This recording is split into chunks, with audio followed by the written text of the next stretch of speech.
যেখানে প্রদীপ নিভে যায় সেখানেই হৃদয়ের আলো জন্ম নেয়। প্রদীপের আলো শুধু ঘরের অন্ধকার কাটায় না, মানুষের ভেতরের অন্ধকারও আলোকিত করে। কখনো সে আলো হয়ে ওঠে প্রার্থনা, কখনো ভরসা, আর কখনো একলা হৃদয়ের আশ্রয়। নমস্কার বন্ধুরা, আজকে একটা গল্প শোনাবো, ছোট্ট গল্প, শেষ প্রদীপ। গল্পটি লিখেছেন ফারহাদ। অবশ্যই শুনবেন, আমি শুরু করছি। যেখানে প্রদীপ নিভে যায় সেখানে হৃদয়ের আলো জন্ম নেয়। প্রদীপের আলো শুধু ঘরের অন্ধকার কাটায় না, মানুষের ভেতরের অন্ধকারও আলোকিত করে। কখনো সে আলো হয়ে ওঠে প্রার্থনা, কখনো ভরসা, আর কখনো একলা হৃদয়ের আশ্রয়।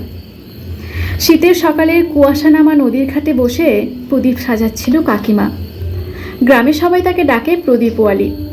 পূজা, মানত, কারো বিয়ে কিংবা কারো শেষকৃত্য, যেখানেই আলো জ্বলে সেখানেই থাকে তার প্রদীপের ছায়া। কিন্তু আজ হাতের প্রদীপে তেল নেই, আলো নেই। বুকের ভেতরেও যেন ফুরিয়ে আসছে আলো। মেয়ের কথা মনে পড়ল। 10 বছর আগে বিয়ে দিয়েছিল দূর দেশে। তারপর থেকে তার আর কোনো খোঁজ নেই। সময় যেন প্রদীপের মতোই নিভে গেছে। ঠিক তখনই এসে দাঁড়ালো এক কিশোরী, বয়স 12-13, কাঁধে ছেঁড়া ব্যাগ, চোখে কৌতূহলের দীপ্তি। কাকিমা, তোমার প্রদীপ এত সুন্দর কেন? কাকিমা মৃদু হাসল। আলো মানুষকে ভরসা দেয় মা, অন্ধকারেও টিকিয়ে রাখে। মেয়েটা কিছুক্ষণ তাকিয়ে রইল প্রদীপগুলোর দিকে। তারপর ব্যাগ থেকে একটা ছোট্ট কয়েন এগিয়ে দিয়ে বলল, আমার মা নেই, তুমি কি আজ রাতে আমার ঘরে একটা প্রদীপ জ্বালাবে? সেই কথাগুলো যেন কাকিমার বুক ভেদ করে গেল। চোখ ভিজে উঠল। মনে হলো হারিয়ে যাওয়া নিজের মেয়ে যেন ফিরে এসেছে অন্য রূপে, অন্য মুখে। সে কাঁপা হাতে মেয়েটার মাথার উপর হাত রাখল। তারপর প্রদীপের আলো জ্বালালো। রাত নামলো।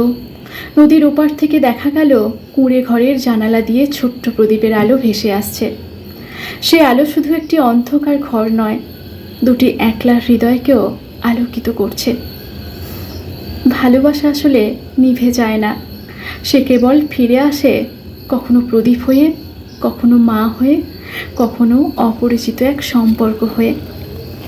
নমস্কার বন্ধুরা, এই ছোট্ট গল্পটি ভালো লাগলে অবশ্যই লাইক, কমেন্ট, শেয়ার করে সকলের কাছে পৌঁছে দেবেন।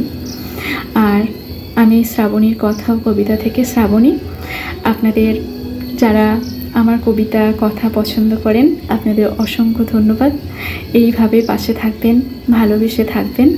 আমি অল্প অল্প সময় বের করে আপনাদের কবিতা, কথা শোনাবো। ধন্যবাদ।